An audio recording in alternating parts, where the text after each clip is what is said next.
In other words, the question, if you're sitting at home right now worried about your job or your business, whatever you worry about, what does the future hold? And that's why this is probably the most important program. See, most people just watch the stock market. That's all they watch. They don't know much about home prices in their neighborhood. And that's not good enough. So our guest today is George Gammon. He takes the ultra complex and puts it in pictures. Even if you don't understand them at first, just keep tracking with them. Because you're going to see what 99.99% of the world's population will never see.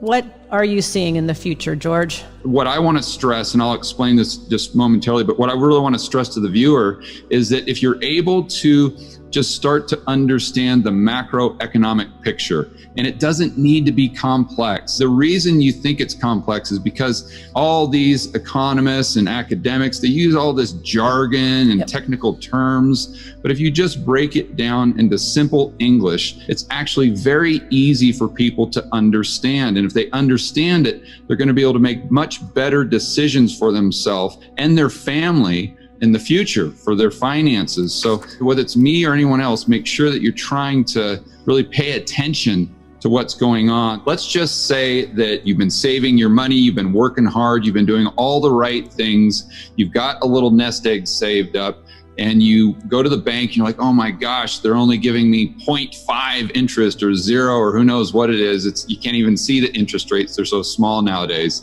So you say, okay, where can I go to get a little bit higher rate of return? But I still want to be safe. It's got to be safe. So then you might look at a product like a money market mutual fund or a money market fund. And then you look at this, you say, well, that's safe. All my buddies are doing it. It's just like a bank account, but I get maybe a 1.5% return. Well, what the average person doesn't realize is they're taking exponentially more risk just to get that 1% additional return. So how is that? Because the way that the money market mutual fund gets the additional return is they take your hard-earned savings and money and they put it into the repo market, or they put it into the commercial paper market, which is basically funding for corporations, the same type of thing. So the question then becomes, that person that's just watching Monday Night Football and just enjoying life, you know, with the white picket fence, the 2 kids, the golden retriever, they don't care about what's going on with the plumbing. They don't care about the dollar swaps. But does that person really want to lend their hard-earned savings to Deutsche Bank, to HSBC, you know, some of these banks that could be crumbling as we speak, or to put things into other terms like more America-centric corporate terms? Would that individual want their money being lent to American Airlines right now, or Boeing right now, where every single time you turn on CNBC or the TV, you see that they're asking for another bailout because they're about to go bust? That's how this macro, and that's how the cash flow and the plumbing that Robert's talking about, that's how, just one way that it can affect the everyday person.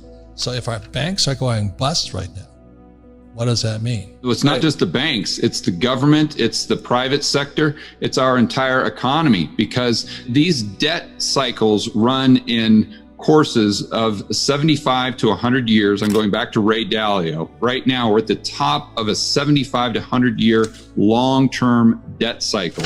So the only way from here is down. And Robert, you called this in a lot of your books, and you kind of predicted this and had the foresight to see this coming. But when you get to the top of one of these debt cycles, the only thing the government can do, well, there's 4 ways out of it. Number 1, they can choose austerity, which very few governments do. And that's just tightening the belt, spending less. Everyone feels the pain. Think of the deflation or depression we had in the 1930s. Or they restructure the debt. Not likely we're going to do that with China. It's not likely we're going to do that with the big banks because they're the creditors. Or they could just default, say, hey, we're not paying you. Or what most governments do is they choose money printing. This is creating inflation to bail out all the people who have the debt, whether it's governments, whether it's individuals. So once you get debt to a certain level, you've got to, well, you don't have to, but most governments choose to inflate it away. So what does that mean for the average person? Well, if the government is going to try to create inflation, meaning the cost of goods and services going up, what you want to do is you want to make sure that you're positioned for that. So as an example, if you just own your own home you've got to make sure that you've got a 30-year fixed rate mortgage.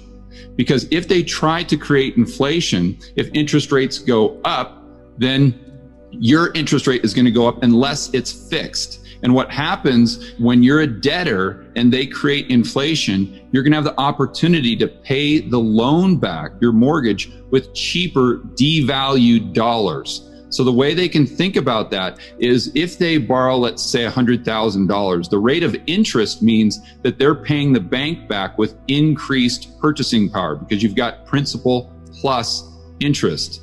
So what happens in inflation, though, is inflation allows the borrower to pay the debt back with less purchasing power. So if your rate of interest, let's say, is 1% or 3%, we'll call it, but if inflation goes up to 5, 6%, the delta between those two is a transfer of purchasing power from the bank to the individual homeowner. And I think a lot of people listening to this probably have a mortgage, if not on a rental property, on their own home. I think that's the very first thing they can do to be proactive. Also, gold, silver, Bitcoin. You talk about that all the time. We're sitting on this coronavirus, which is changing everything. What is your crystal ball? What are you seeing? Not your crystal ball because you're studying it and you're seeing all the charts and the numbers. What are we looking at? From an economic standpoint, for the average person, I think they just have to look at the entire economy as supply and demand. So the supply is how much stuff do we produce? How much goods and services? Demand is how much money we have, our willingness, our access to credit to go out and buy the stuff.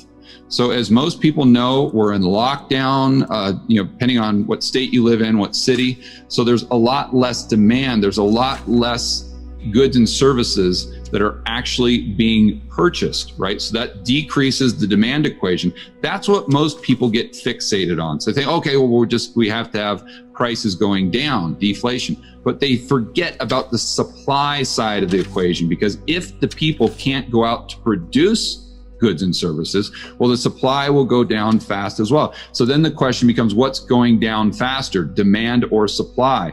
Well, then you look at the supply chains that have been disrupted coming into the United States. If you go to Walmart, Target, Home Depot, the majority of the stuff you see on the shelves was produced outside of the United States. So if those supply chains get disrupted, that means less supply. Then what happens is, usually, going back to Dalio's example of long-term debt cycles, you get social unrest. And I hate to say that, but that's just the reality of the situation if you look at history. And typically the way the politicians take care of social unrest is through helicopter money. So whether you want to call it MMT, UBI, it doesn't matter. It's basically the government spending money into the real economy, getting into the back pockets of the average Joe and Jane. We could see a situation in the future where the Fed is actually doing it. They're not technically allowed to do it right now, but they've been breaking all of the rules.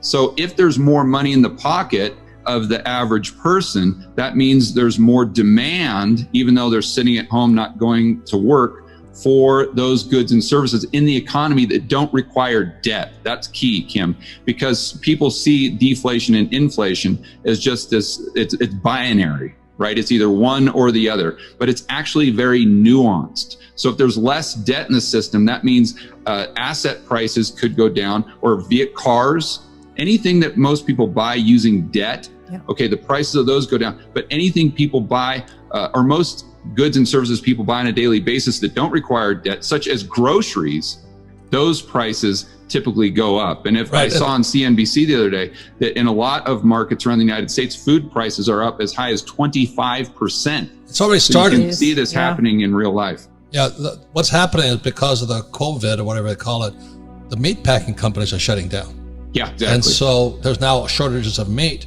So a great example of supply decreasing faster than demand. But what's happening is and the Fed is pumping trillions into the economy.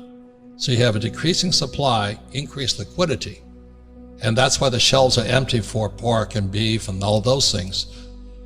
And Arab Spring, which I don't forget when that happened, but the real rioting wasn't about Muslimism or Christians and all this. Arab Spring was because mom and pop couldn't afford to go to the store. Food prices went so high. And I think that's what you're saying is when people get hungry or they can't afford food, that's when the social situation gets worse.